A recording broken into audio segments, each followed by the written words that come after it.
Авторы Мағжан Жұмабаев. Сүйемін. Күлдей күңгірт шашы бар, 95-те жасы бар. Көз дегенің сұп-сұр, тасбих санап бүгіліп, жерге қарап үніліп, көрме ауыр күрсінер. Менің бір қарт анам бар, неге екенін білмеймін, сол анамды сүйемін. Көзінде көк нұры жоқ, аузында жұмақ жыры жоқ.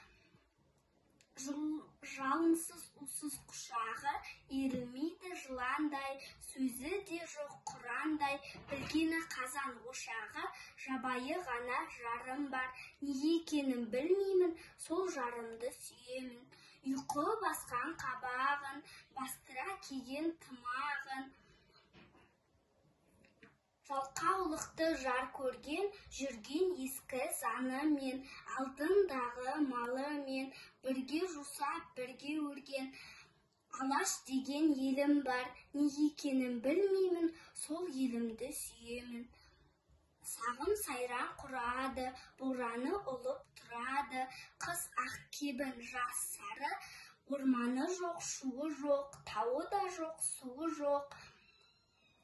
Мәңгі өрлік сахарасы, Сарыарқа деген жерім бар, неге екенін білмеймін, сол арқамды сүйемін.